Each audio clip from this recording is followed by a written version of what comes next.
29 December রাজধানীর নয়াপল্টনে BNP কার্যালয়ের সামনে জমায়েতের অনুমতি দেয়নি ঢাকা মেট্রোপলিটন পুলিশ। বলা হয়েছে, নগরীর নিরাপত্তার স্বার্থেই নেওয়া হয়েছে এই সিদ্ধান্ত। এদিকে গণতন্ত্র অভিযাত্রাকে কেন্দ্র করে 18 দলের নেতাকর্মীদের গণগ্রেফতারের অভিযোগ উঠেছে। আইজিপি বলেছেন, বিরোধী দলের গণতন্ত্র অভিযাত্রার নামে যারা নাশকতার ষড়যন্ত্র করছে কেবল তাদেরকেই আটক করা হচ্ছে। বৃহস্পতিবার মধ্যরাতের কিছু পরে মিরপুর এলাকায় বিএনপি কজন নেতার বাসায় যৌথ বাহিনীর অভিযানে নেতাদের সন্ধান না মিলল ধ্বংসযজ্ঞের চিহ্ন সারা বাড়ি জুড়ে। ভাঙচুর থেকে বাদ যায়নি বাসার কোনো কিছুই।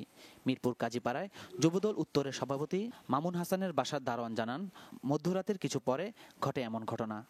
রাত্রে 1:00টার দিকে আসছে আর কি, আসার পরে তারা বাসার ভিতরে ঢুকে এরকম ভাঙচুর করছে আর কি। রাতের ওই অভিযানে যেখানে গেছে যৌথ বাহিনী, সেখানেই ধ্বংসের চিহ্ন রেখে গেছে। ঘটনার সাক্ষী স্কুল পড়ুয়া মেহেদী হাসানের দাবি, রাত 3টার দিকে অভিযানে নামে আইনশৃঙ্খলা বাহিনী। পুলিশ সবার কাছে জিজ্ঞেস করলো মোবাইল আছে কিনা কারোর কাছে। সব মোবাইলগুলো 5টা মোবাইল নিয়ে তারা ভেঙে ফেললো। আম্মুকে বললো রেডি হন। আর আব্বু জিজ্ঞেস করলো রেডি হবে কেন, বলে তাদেরকে আমার সাথে যাইতে হবে। আমার 2 বোনকেও নিয়ে গেল। মিরপুর স্টেডিয়ামের কাছে ঢাকা মহানগর বিএনপির যুগ্ম আহ্বায়ক আঞ্জু কমিশনারকে না পেয়ে গ্রেফতার করা হয় তার ছোট ভাইকে। গভীর রাতে দেখেছি যে পুলিশ এবং বিজিপি এরা গেটের তালা ভেঙে ভিতরে প্রবেশ করে। তারপরে কিছুক্ষণ পরেই দেখি যে আপনার ফ্ল্যাটের দরজা বিশাল শব্দ, বিকট শব্দ। মিরপুর থানার বাইরে স্বজনদের অপেক্ষা। নানা অভিযোগ নিয়ে থানার ভেতরে প্রবেশ না করতে পারায় মানুষের সংখ্যা বাড়ছে দ্রুত।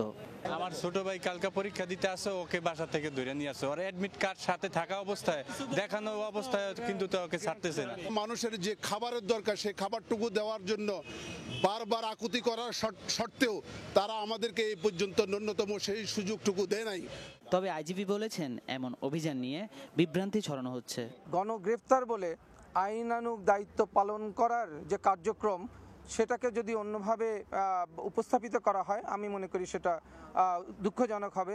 আর ডিএমপি মুখপাত্র মনিরুল ইসলামের মতে, গোয়েন্দা নাশকতার সুনির্দিষ্ট তথ্য আছে তাদের কাছে।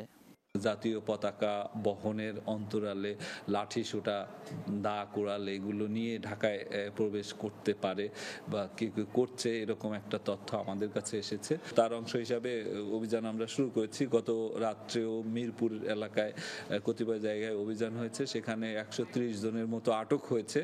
এমন অভিযান অব্যাহত থাকবে বলে জানান পুলিশের এই কর্মকর্তা। কারণেই আমরা মূলত সতর্কতামূলক কর্মকাণ্ড আগে থেকেই শুরু করেছি। মাহফুজ কামাল, চ্যানেল 24, ঢাকা।